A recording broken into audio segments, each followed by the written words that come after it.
Hi guys, today we're going to be chatting about my budget for 2023. Now, normally I don't do annual budgets, but since my income is going to be 50% less of what it used to be, I figured now is a good time to do that. Now, if you're wondering why my income is going to be half, then I would suggest that you watch my 2023 reset video, and that explains basically why I will be losing half of my income. It's voluntary, so no need to be alarmed.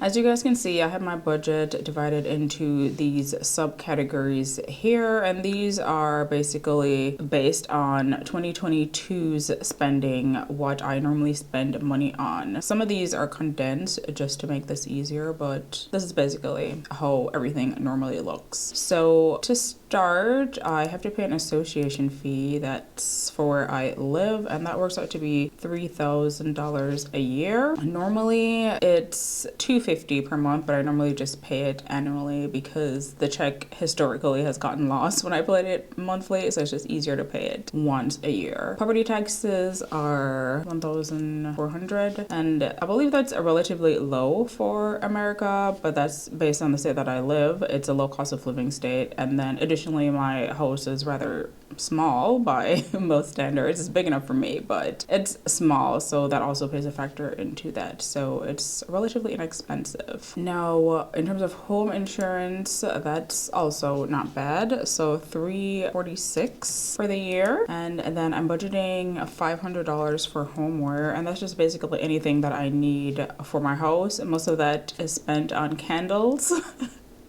I really love candles, so I spend a good amount of money on them just because, I don't know, they make me happy, so I don't mind spending money on them. So in terms of housing, for the year, it's going to cost me $5,246. Now, as you will see, because my housing expenses are relatively low, that does allow me to spend more in other categories, which you'll find out what those categories are in a few. So bills, my cell phone bill works out to $900 a year, and that is around $70 a month. Plus, when I travel internationally, I usually increase my rate plan so that I get faster data, etc. And then internet is $600 a year. That works out to be about $50 a month. Electricity $650, and that is based on 2022's usage, so we'll see, it might be higher or lower for next year. Subscriptions, I haven't talked about this yet, but I got a Amex Platinum card, and that subsidizes a lot of my subscriptions. But the one subscriptions that I do pay for is my Wall Street Journal subscription, and that, because I complained to them and told them I was going to cancel, I only have to pay for 7 months of next year at $14 a month, and that works out to be $98. So bills for the year will cost me $2,248. Moving on, this is where things start to get a little bit more expensive.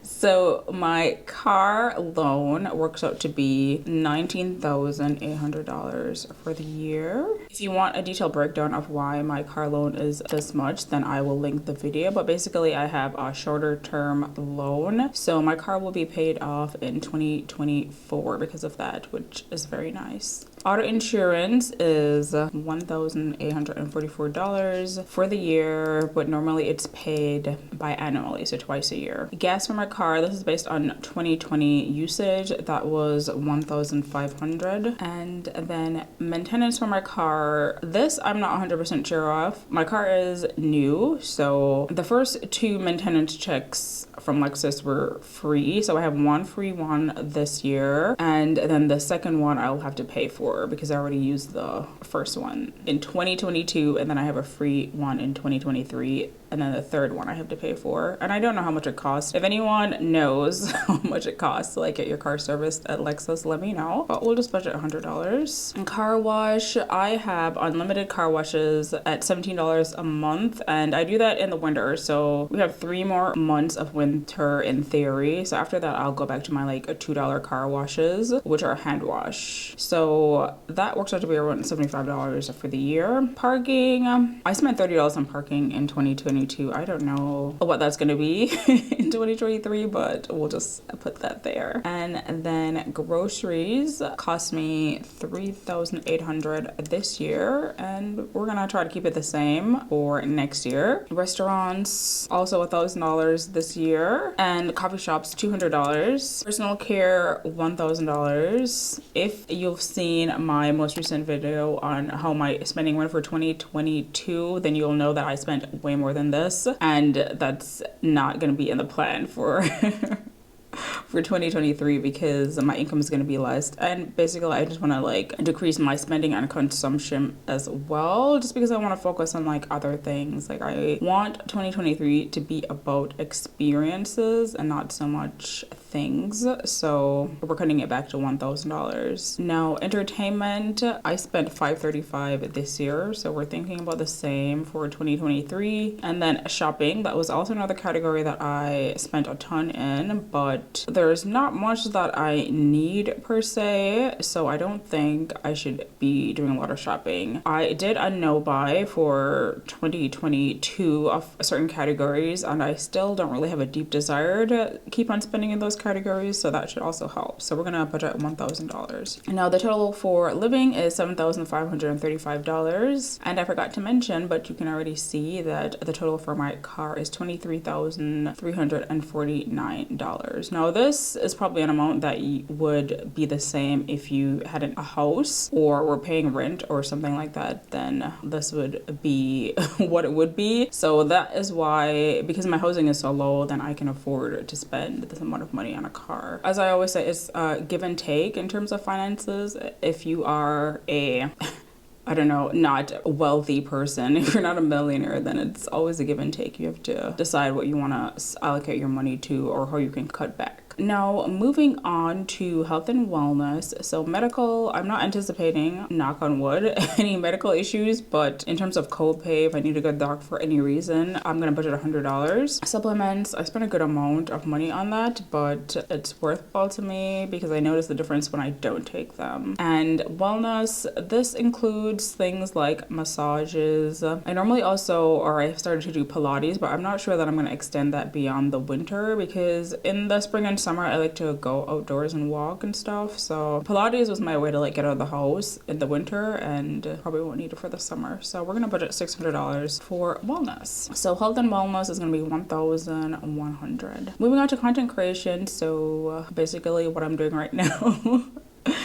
I spent a good amount on this in 2022 because I bought a ton of electronics, etc. But I'm all good provided none of them break or disappear. So business expenses work out to be $322, and that includes things like mail service, legal, domain, and website hosting. So not very much. And then supplies and equipment, like I said, I don't need much. I'll budget $200 in case something comes up. And then tax preparation, that cost me $100 last year, and I'm going to assume it's going to be the same this year because effectively my finances are the same. So basically this is going to be 2022's tax preparation, and it was the same as 2021's. So in terms of content creation, that's going to be $622. My Roth IRA is going to be $6,500. That is the new limit, and even though I'm going to be making less money, I feel as though I cannot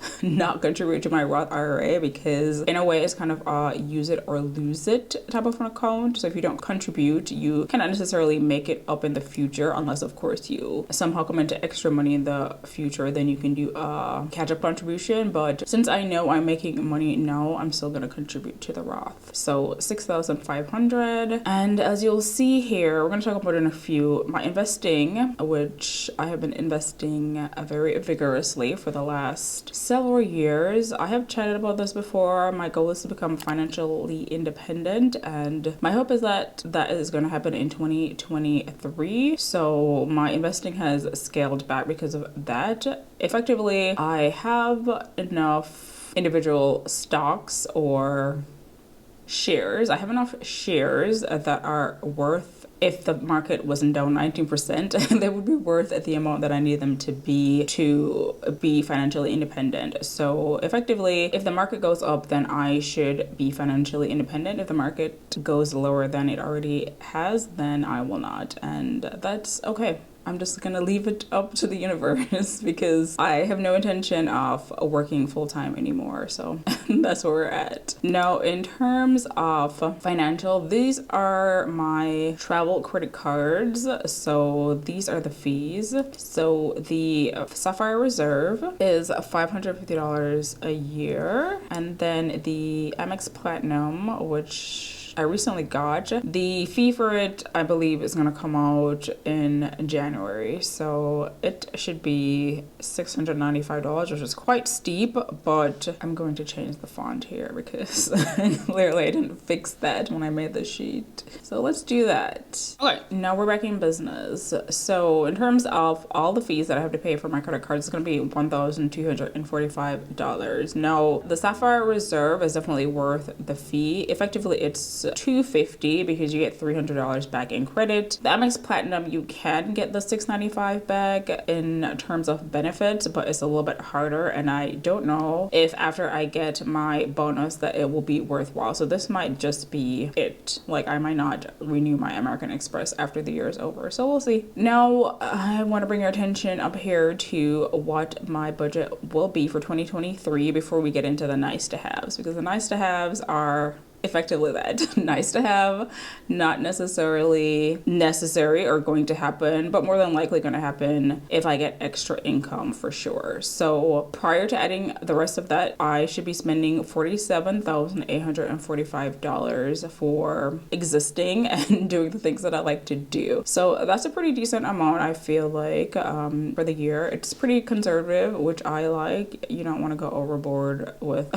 with these things. So in terms of nice to have, this is where the additional investing comes in. I still want to invest if possible, even though I, not be able to do as much as I have in the past when I was working full time. But this is going to be $5,500, or that's the plan. It may be more, it may be less, depending on how things are looking for the year. I'm always like optimistic about money. I feel like if I need it, it usually shows up. So that's what we're banking on for 2023. Now, in terms of luxuries, so all the nice things that I like to buy, we're gonna dial this back. I definitely spend a good amount this year on that, and as I mentioned, you can watch the video about how much I spent. But since we're dialing it back, we're gonna make it a little bit more conservative, but it's still, a good amount of money because, these type of things are expensive. But I wanted something realistic. So $5,000 I feel is a good amount.